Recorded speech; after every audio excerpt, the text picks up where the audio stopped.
We're going to work on the build up now, and I think what we're going to do for this track is kind of an old school classic tech house thing.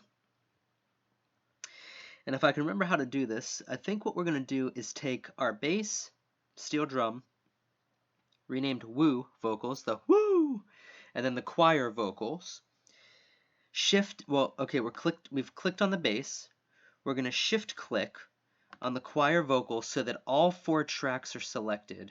We're going to right click and we're going to group these tracks together.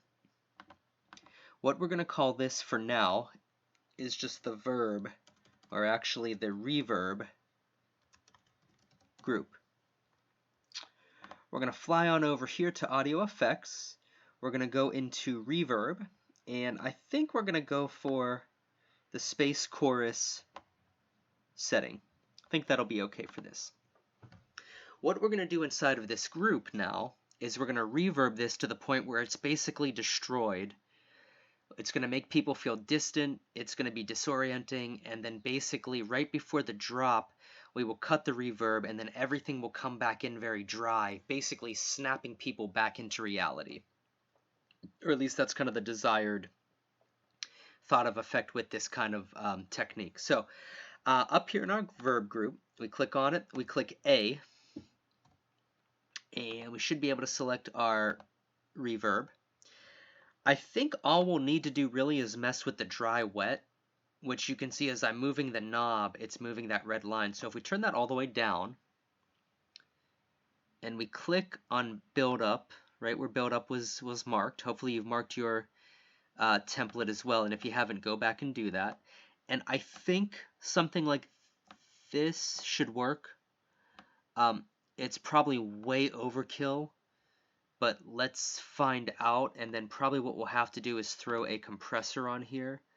I'd rather be safe than sorry, and the reason why I say that is because when you do a reverb trick like this, it can get very over the top, and actually what we might do is actually a limiter, so it kind of can't pass that ceiling, because this reverb can kind of build on top of itself and become a chaotic monster of a mess that really has you throwing your headphones off your ears because it became too loud and too chaotic, or if you're in a studio with speakers, you're reaching for your audio interface and shutting everything off quickly because it became an out of control mess. So a limiter is good to not let it get too wacko. We might even, oh, actually, I guess that's okay as is. Yeah, okay, 0.3, okay, cool. Okay, so let's see how that is going to turn out, and we'll take it from there. Let's listen.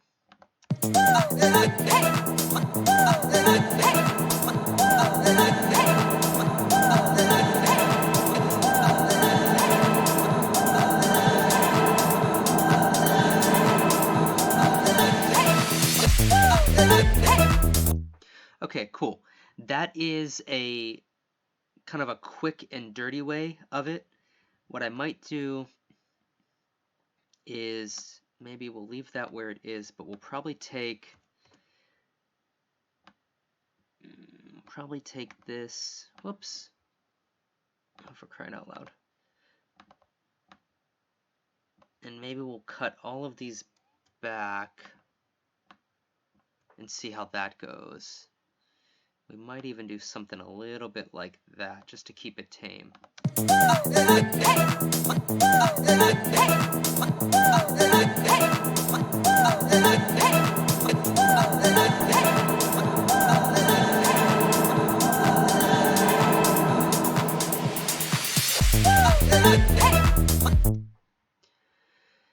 fact, what we might do is try to give it just a little bit more room.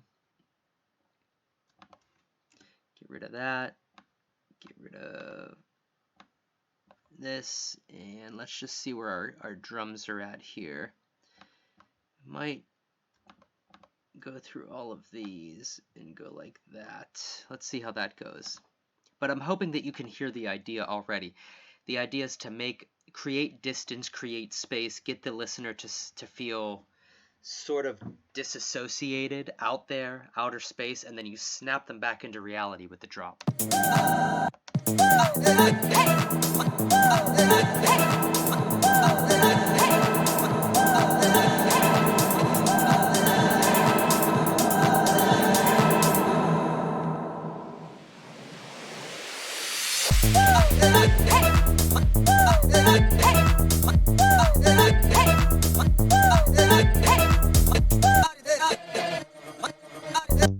I think what I might do too is crank down on this because I feel like it's pretty distracting when that drop comes in there. I might even get that out of there because it seems like it's just clashing way too much with everything else. Let's hear how it sounds.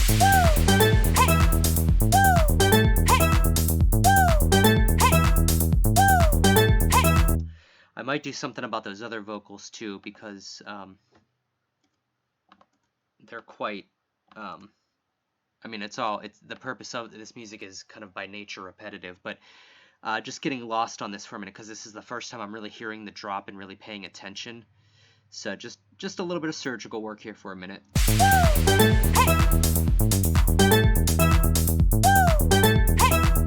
Cool.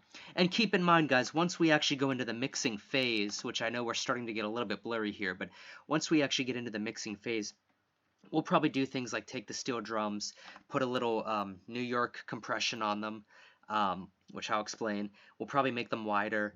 We'll probably do some stuff with those vocals, maybe a little reverb on them or some panning or something like that to keep it more interesting. But for right now, the track is shaping up nicely.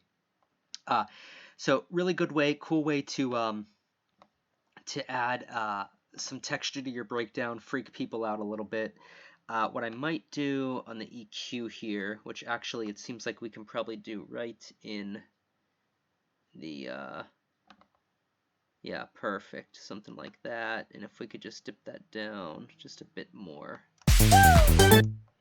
So all I did there was cut out some bass frequencies and low mid frequencies, so that way when you're doing a reverb build like we have here, it doesn't get muddy. It might sound good in headphones and it might just kind of be muddy when you hear it live. So it's always good to kind of do a little bit of clean house there.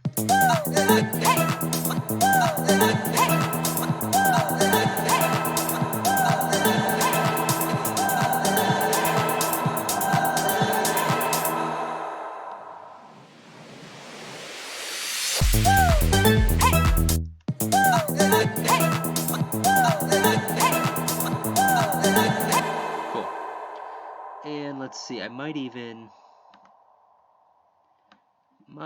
take it down like that.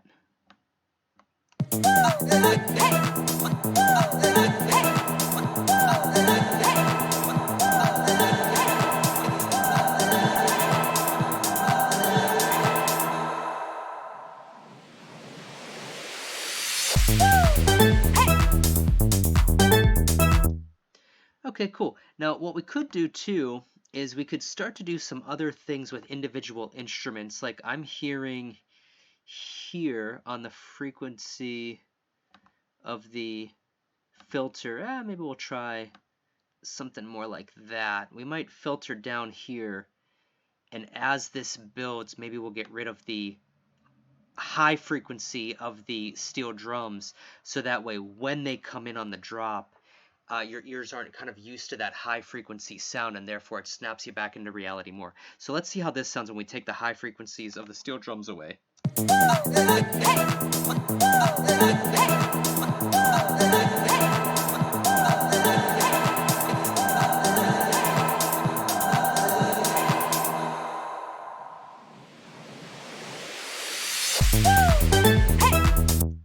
Yeah, I think that that's a good start. Could you obsess over this for a long time? You really could. And you know, I almost said I welcome you too, but being that this is the 30-day production course, we are focused on actually completing the track. We don't just want to, you know, tweak for 2 years on the perfect EQ setting. It's not to say that you shouldn't, but you'll learn a lot more in my humble opinion, you'll learn way more from doing a track like this and not throwing everything plus the kitchen sink at it, and letting it just be what it is, and completing it and playing it out live and putting it on all the platforms for people to listen to, rather than just creating one song over the course of 5 years, which I know that I've already talked about many times on here. I'm just trying to drill that home. Let it be what it is. Forgive yourself. Use the learning skill that you have right now, and move on from it. So with that being said, I think, just because this is what I'm hearing, I think what I might do, the low shelf is something that we adjusted, but we also adjusted the dry wet. I might let that dry wet ride a little bit longer into the breakdown there. But these are things that I'm not going to waste time recording on the video. You can mess with that. You can tweak it to taste. Whether the dry wet goes sharp down, which could be a cool effect, and you'll have to experiment with it, or it fades away right before the drop, or somewhere in the middle. There's not really any right or wrong. It just depends on how much you want to sound like other people versus how much you kind of want to innovate and do your own thing. For the sake of it, let's hear what it sounds like when it's cut off.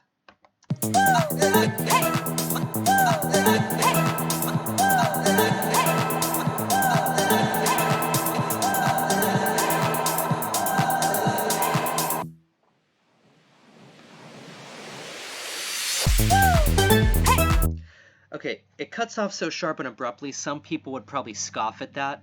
Here's my problem with it, or here's my argument against people who would be like, I've been a producer for X amount of years, that sounds way too abrupt. They forget the idea. I find a lot of times people forget, in their effort to sound like everybody else, they forget that this is an economy of attention. This is a game of attention. If that cuts off, I guarantee you people are going to look up from their drinks, look up from their conversation, or get snapped back into reality and think, what the F just happened? They're going to look up at you in the DJ booth and think, what is going on? And then before they know it, the risers come in, the drop hits, and they're like, oh, okay, cool. So there's something to be said sometimes about breaking the rules and breaking attention.